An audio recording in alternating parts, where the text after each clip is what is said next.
Hello बच्चों, आज हम बात करने वाले हैं CBSE math chapter number 2 polynomials. तो बच्चों पॉलिनोमियल्स को हम दो पार्ट में डिवाइड करते हैं, एक पॉली दूसरा नॉमियल्स। तो पॉली मीन्स क्या होता है, मेनी, नॉमियल्स मीन्स टर्म।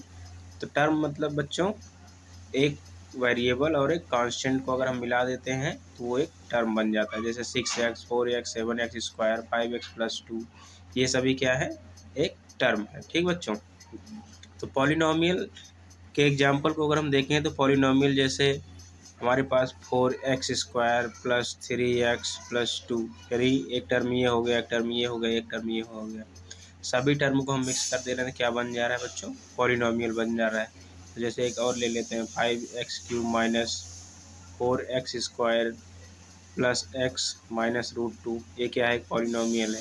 तो पॉलिनोमियल की हम बच्चों पहचान कैसे करेंगे, पॉलिनोमियल को हम कैसे पहचानेंगे कि ये एक पॉलिनोमियल है।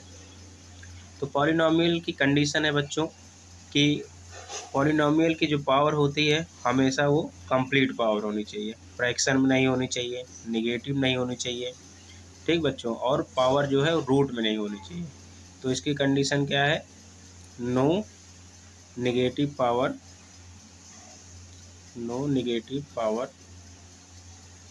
ऑफ वेरिएबल, जो वेरिएबल है उसकी नेगेटिव पावर नहीं होनी चाहिए बच्चों, और वेरिएबल रूट में नहीं होना चाहिए। वेरिएबल नॉट इन रूट,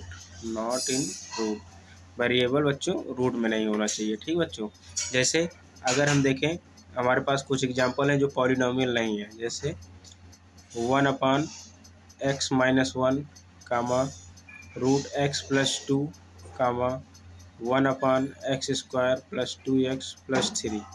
तो यहाँ पर बच्चों देख रहे हैं हम x-1 है, मीन्स यहाँ x की पावर क्या है बच्चों, नेगेटिव में है, तो x पावर नेगेटिव में है, और यहाँ पर क्या है बच्चों, रूट में है x की power, root means x power 1/2 यानी 1/2 फॉर्म में है, और यहाँ पर देख रहे हैं नेगेटिव पावर है। तो ये सभी पॉलिनोमियल नहीं है बच्चों, नॉट अ पॉलिनोमियल। ठीक बच्चों, तो ये सभी पॉलिनोमियल्स नहीं है, पॉलिनोमियल्स ये है। ठीक बच्चों, जैसे 4x+2 हो गया, इन सबको पॉलिनोमियल्स बोला जाता है। तो बच्चों हम देखते हैं पॉलिनोमियल्स कितने टाइप के हो सकते हैं बच्चों। तो पॉलिनोमियल्स को दो टाइप से डिवाइड किया जाता है, on the basis of term और दूसरा on the basis of degree. तो बेसिस ऑफ टर्म के अकॉर्डिंग अगर देखेंगे तो पहला मोनोमियल्स, बाइनोमियल्स और ट्राइनोमियल्स। तो बच्चों मोनोमियल्स क्या होता है, तो मोनोमियल्स में सिंगल टर्म होता है, ओनली वन टर्म होता है। जैसे अगर इसको हम एग्जाम्पल से समझें तो 3x कामा 6y² हो गया, 10z हो गया, 7u हो गया। तो ये क्या है, इसमें देखो सिंगल टर्म है बच्चों, जब सिंगल टर्म है तो इसे क्या बोलेंगे हम, मोनोमियल्स। बाइनोमियल्स मीन्स क्या होता है, इसमें टू टर्म होने चाहिए। ठीक बच्चों, बाइनोमियल्स मीन्स इसमें कितने टर्म होने चाहिए, टू टर्म होने चाहिए। जैसे एग्जाम्पल 4x+5 हो गया, 3x² प्लस 2 हो गया, 9x+3 हो गया। तो यहाँ पर देखो बच्चों कितने टर्म है, एक टर्म ये हो गया, दूसरा टर्म ये हो गया, एक टर्म ये हो गया, दूसरा ये हो गया। इसमें देखो दो टर्म है, दो टर्म यहाँ पर है, दो टर्म यहाँ पर है। तो इसे क्या बोलेंगे बच्चों, हम बाइनोमियल्स बोलेंगे बच्चों। ठीक है, ट्राइनोमियल्स में अगर हम देखेंगे तो ट्राइनोमियल्स में कितने टर्म होने चाहिए बच्चों, 3 टर्म होने चाहिए। जैसे इसके एग्जाम्पल 4x² प्लस 3x+2। तो इस इक्वेशन में इसमें देखेंगे बच्चों कितने टर्म है, 1 2 3, तो यहाँ पर 3 टर्म है, इसे क्या बोलेंगे बच्चों, ट्राइनोमियल बोलेंगे। एक और एग्जांपल ले लेते हैं, x² प्लस 2x+3। तो ये बच्चों ये क्या है, ट्राइनोमियल्स है। तो इसमें हम देखेंगे 3 टर्म, अगर 3 टर्म है ट्राइनोमियल्स, 2 टर्म है बाइनोमियल्स, अगर 1 टर्म है तो इसे क्या बोलेंगे, हम मोनोमियल्स बोलेंगे। ठीक बच्चों, नेक्स्ट क्लासिफिकेशन हम देखते हैं on the basis of degree. तो डिग्री के अकॉर्डिंग अगर हम पॉलिनोमियल क्लासीफाई करेंगे तो पहला है लीनियर पॉलिनोमियल्स, दूसरा है क्वाड्रेटिक पॉलिनोमियल्स, और तीसरा है क्यूबिक पॉलिनोमियल्स। तो लीनियर पॉलिनोमियल्स की डिग्री कितना होती है, 1 होती है। डिग्री क्या आती है बच्चों, अगर हमारे पास कोई पॉलिनोमियल्स गिवन है, उसमें हम एक्स है या कोई वेरिएबल है तो उसकी हाईएस्ट पावर देखेंगे। तो हाईएस्ट पावर जो होगी वही उसकी डिग्री होगी। जैसे बच्चों यहाँ पर हम इसका एक एग्जाम्पल लिखते हैं, 4x + 3, 5y - 3, एक और ले लेते हैं -7z + 4। तो बच्चों यहाँ पर हम देख रहे हैं x की हाईएस्ट पावर कितना है, 1 है। तो x की हाईएस्ट पावर 1 है तो बच्चों यहाँ पर y की हाईएस्ट पावर कितना है, 1 है। यहाँ z की हाईएस्ट पावर 1 है। तो यहाँ पर फर्स्ट वाले इक्वेशन की अगर हम डिग्री देखें तो कितनी है, डिग्री 1 है। इसलिए इसको हम क्या बोलेंगे, लीनियर पॉलिनोमियल। तो लीनियर पॉलिनोमियल की डिग्री क्या होती है, 1 होती है। ठीक बच्चों। क्वाड्रेटिक पॉलिनोमियल की जो डिग्री होती है वो 2 होती है। जैसे 2 होने का मतलब क्या है, यहाँ पर जो हमारे पास इक्वेशन होगा उसमें x या जो वेरिएबल होगा उसकी हाईएस्ट पावर कितनी होगी बच्चों, 2 होगी। जैसे 4x² + 3x + 2। तो यहाँ पर बच्चों ये हमारे पास एक पॉलिनोमियल है। कैसा पॉलिनोमियल है, क्वाड्रेटिक पॉलिनोमियल। क्यों, क्योंकि यहाँ पर अगर हम देखेंगे तो x⁻², यानी x की हाईएस्ट डिग्री क्या है, 2 है। तो इस पूरे इक्वेशन में हम x की हाईएस्ट डिग्री देख रहे हैं तो 2 है, तो इसकी डिग्री कितना हो गई, 2 हो गई। इसे क्या बोलेंगे हम, क्वाड्रेटिक पॉलिनोमियल। एक और एग्जाम्पल ले लेते हैं, x² + 2x + 3। तो इस पॉलिनोमियल में देख रहे हैं यहाँ पर भी x की हाईएस्ट डिग्री क्या है, 2 है। तो इसे क्या बोलेंगे हम, क्वाड्रेटिक पॉलिनोमियल। अगर यहीं पर एक इक्वेशन हम लेते हैं, मान लो x³ + 2x + 3, 2x² + 3 + 1, 3x + 1 बच्चों। तो यहाँ पर देख रहे हैं x की डिग्री कितना हो जा रही है, 3 हो जा रही है। तो ये एक क्वाड्रेटिक पॉलिनोमियल नहीं है बच्चों। ठीक बच्चों। अब हम देखते हैं क्यूबिक पॉलिनोमियल। तो क्यूबिक पॉलिनोमियल में इसमें जो इक्वेशन है उसमें जो वेरिएबल होंगे उनकी हाईएस्ट डिग्री कितनी होगी बच्चों, 3 होगी। जैसे क्यूबिक पॉलिनोमियल के अगर हम एग्जांपल देखते हैं, 2 - x³ 3 - x² + x³ 3x³ - 2x² + x - 1। ठीक बच्चों। तो अब इन तीनों इक्वेशन में बच्चों हम देख रहे हैं जो x की हाईएस्ट पावर है कितना है, 3 है। यहाँ पर भी 3 है, यहाँ पर भी 3 है और यहाँ पर भी 3 है। तो इन तीनों इक्वेशन की डिग्री की बात करें, डिग्री कितना है, 3 है। तो इसका मतलब बच्चों क्यूबिक पॉलिनोमियल की जो हाईएस्ट डिग्री होती है वो 3 होती है। ठीक बच्चों, यानी x की हाईएस्ट पावर क्या होती है, 3 होती है। तो ये क्लासिफिकेशन था पॉलिनोमियल्स का, on the basis of term और on the basis of degree के अकॉर्डिंग। बच्चों हमको डिग्री देखना है, यहाँ पर डिग्री 1 है तो लीनियर पॉलिनोमियल, डिग्री 2 है तो क्वाड्रेटिक पॉलिनोमियल, डिग्री 3 है तो क्यूबिक पॉलिनोमियल। इसी तरह से अगर डिग्री 4 है तो बाई क्वाड्रेटिक हो जाएगा। ठीक बच्चों। तो इसे उसके क्यूबिक से ज़्यादा पूछा नहीं जाता है, तो निश्चिंत रहिए आप। तो नेक्स्ट बच्चों है geometric meaning of the zeros of polynomials. तो जियोमेट्रिक मीनिंग्स मतलब क्या होता है बच्चों, तो हमारे पास जो लीनियर पॉलिनोमियल्स, क्वाड्रेटिक पॉलिनोमियल्स या क्यूबिक पॉलिनोमियल्स, ये तीनों पॉलिनोमियल्स का जब हम ग्राफ बनाएंगे बच्चों, जब हम ग्राफ बनाएंगे तो वो ग्राफ कैसा होगा, मीन्स जो x है या y है, तो ज़्यादातर इसमें x ही लिया जाता है। जो x एक्सिस है उसको कितनी बार वो टच करेगा या कितनी बार उसको क्रॉस करेगा बच्चों। जैसे अगर हम बात करते हैं लीनियर पॉलिनोमियल की, लीनियर पॉलिनोमियल,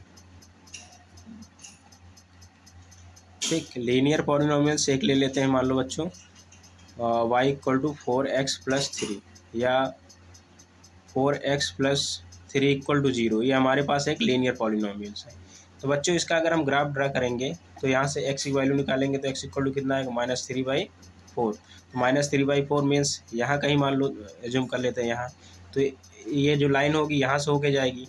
तो बच्चों यहाँ पर हम देख रहे हैं लीनियर पॉलिनोमियल्स की डिग्री क्या है, 1 है, डिग्री 1 है और x की वैल्यू कितना आ रही, 1 ही आ रही है। और जो लाइन है वो x एक्सिस को कितने टाइम्स कट कर रही, 1 टाइम्स कट कर रही। इसका मतलब बच्चों अगर लीनियर पॉलिनोमियल्स है तो लीनियर पॉलिनोमियल्स का जो ग्राफ होगा कुछ इस तरह से होगा या इस तरह से होगा। ठीक बच्चों, इसमें जो लाइन्स होगी वो x को 1 टाइम्स टच करेगी या 1 टाइम कट करेगी। इसका मतलब डिग्री 1 है तो इसके जीरोज़ कितने होंगे, नंबर ऑफ जीरोज़ = 1। ठीक बच्चों, नंबर ऑफ जीरोस 1 होंगे, नंबर ऑफ जीरोस बोल सकते हैं, नंबर ऑफ सोल्यूशन बोल सकते हैं, नंबर ऑफ रूट बोल सकते हैं। ठीक बच्चों, तो इसके सोल्यूशंस या जीरोस कितने होंगे? ओनली 1 होंगे, क्योंकि यहाँ पर हम इस लाइन को देख रहे हैं तो एक्स एक्सिस को 1 टाइम ही ये कट कर रहे हैं। ठीक बच्चों, इसी तरह से हम क्वाड्रेटिक देख लेते हैं बच्चों, क्वाड्रेटिक पॉलिनोमियल्स, क्वाड्रेटिक पॉलिनोमियल। ठीक बच्चों, क्वाड्रेटिक पॉलिनोमियल्स एक इक्वेशन ले लेते हैं। मान लो हमारे पास 4x² + 3x है + 2 है। तो यहाँ बच्चों इसकी डिग्री कितनी है? 2 है।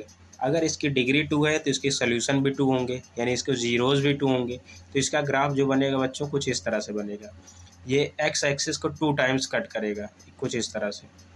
ठीक बच्चों, एक यहाँ पर कट कर रहा है, दूसरा यहाँ पर, एक यहाँ पर कट कर रहा है, दूसरा यहाँ पर। तो इसको जीरोज़ कितने होंगे? तो जीरोज़ 2 होंगे, क्योंकि अगर जितनी डिग्री होती है उतने ही जीरोज़ होते हैं, उतनी टाइम्स ये एक्स एक्सिस को कट करता है। ये एक्स एक्सिस है, ये वाई एक्सिस है, तो एक्स एक्सिस को 2 टाइम्स कट कर रहा है। तो बच्चों अगर इसका ग्राफ कुछ इस तरह से होता, ठीक बच्चों, अगर इसका ग्राफ कुछ इस तरह से होता तो यहाँ पर कोई सोल्यूशन नहीं होता, क्योंकि यहाँ पर ना तो ये एक्स एक्सिस को कट कर रहा है, ना तो वाई एक्सिस को कट कर रहा है। कभी कभी ग्राफ ऐसे भी मिल जाता तो ये कोई पॉलिनोमियल नहीं बच्चों, ये कहीं पर कट नहीं कर रहा है। ठीक बच्चों, अब हम देख लेते हैं क्यूबिक पॉलिनोमियल बच्चों। अगर क्यूबिक पॉलिनोमियल होता हमारे पास, इधर देख लेते हैं, तो क्यूबिक पॉलिनोमियल्स का ग्राफ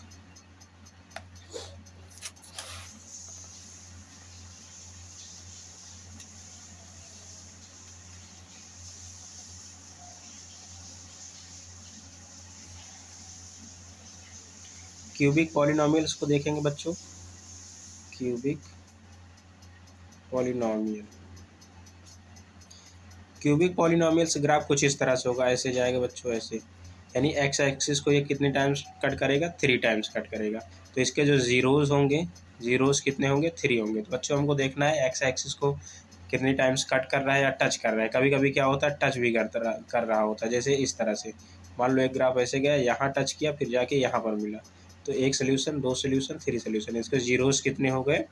जीरोज़ इसके 3 हो गए।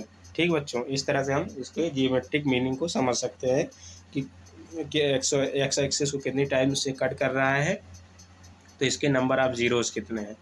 ठीक बच्चों, अब हम नेक्स्ट टॉपिक देखते हैं, relation between zeros and coefficient of polynomials. तो जीरोज़ और कोएफिशिएंट ऑफ पॉलिनोमियल्स के बीच क्या रिलेशन होता है ये देख लेते हैं। बच्चों हमारे पास एक क्वाड्रेटिक इक्वेशन है, ये स्टैंडर्ड क्वाड्रेटिक इक्वेशन है। इसमें हम देखेंगे कोएफिशिएंट ऑफ x², तो x² का कोएफिशिएंट क्या है? a है। कोएफिशिएंट ऑफ x, तो x का कोएफिशिएंट क्या है यहाँ पे? b है। कांस्टेंट टर्म ये वाला होता है बच्चों, कांस्टेंट टर्म क्या है? c है। ठीक बच्चों, अब यहाँ से हम देखते हैं जो इस इक्वेशन के जीरोज़ हैं, तो हम इनके जीरोज़ एज्यूम कर लेते हैं। Let zeros are alpha and beta. हम इस इक्वेशन के जीरो एज्यूम कर ले रहे हैं कि अल्फ़ा एंड बीटा है। ठीक बच्चों, तो यहाँ से हम एक फार्मूला निकालते हैं, sum of zeros. Sum of zeros means alpha plus beta. तो alpha plus beta equal to होता है -b/a। तो -b/a को हम कोएफिशिएंट के टर्म में भी लिख सकते हैं, जैसे b किसका कोएफिशिएंट है?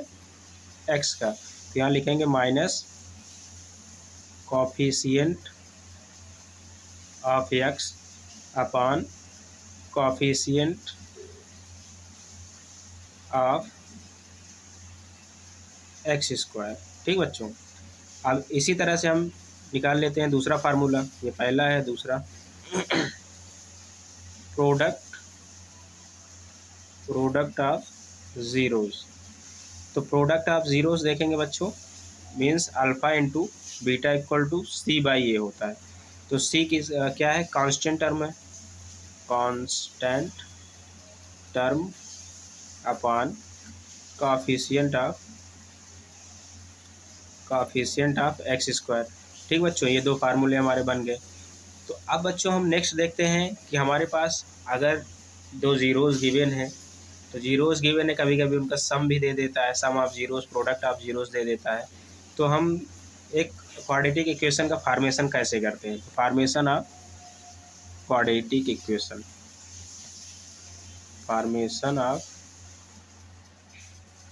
Quadratic equation. ठीक बच्चों, तो क्वाड्रेटिक इक्वेशन का फॉर्मेशन करने के लिए फार्मूला क्या होता है बच्चों? एक मिनट। क्वाड्रेटिक इक्वेशन को अगर हमें फॉर्म करना है तो उसके लिए फार्मूला क्या होता है बच्चों? अगर उसके जीरोस मान लो अल्फ़ा एंड बीटा है, ठीक है बच्चों, अल्फ़ा एंड बीटा, तो फार्मूला होगा x square minus sum of zeros means alpha plus beta into x plus product of zeros, product of zeros means alpha into beta equal to zero. ये एक formula बनेगा बच्चों। यहाँ से alpha और beta की वैल्यू गिवन होगी या सम ऑफ गिवन होगा या प्रोडक्ट गिवन होगा, डायरेक्ट वैल्यू यहाँ पुट कर देंगे, आंसर आ जाएगा। जैसे एक एग्जांपल लेके हम समझते हैं। मान लो बच्चों यहाँ पर सम ऑफ ज़ीरोस गिवन है, सम ऑफ ये गिवन है sum of zeros, sum of zeros equal to 4 given है, product of zeros, product of zeros, product of zeros मान लो 3 गिवन है। ठीक बच्चों, तो अब यहाँ पर कह रहा है find a quadratic equation, find quadratic equation. ठीक, इक्वेशन फाइंड करना है क्वाड्रेटिक इक्वेशन। तो बच्चों यहाँ से हम देखते हैं x square minus alpha plus beta, sum of zeros कितना गिवन है? 4 गिवन है, तो 4 रख देते हैं, plus alpha into beta means 3, alpha into beta equal to कितना गिवन है? 3 गिवन है, 3 इक्वल टू 0। तो ये हमारे पास एक क्वाड्रेटिक इक्वेशन बन जाएगा बच्चों। ठीक बच्चों, इसका एक और मेथड है और वो मेथड हम नेक्स्ट वीडियो में डिस्कस करेंगे बच्चों। तो नेक्स्ट वीडियो में हम एनसीईआरटी के सल्यूशन की भी बात करेंगे, एनसीईआरटी की एक्सरसाइज 1 एंड 2 इन सभी का सल्यूशन करवाएंगे। तो आप नेक्स्ट वीडियो ज़रूर देखिएगा। धन्यवाद बच्चों।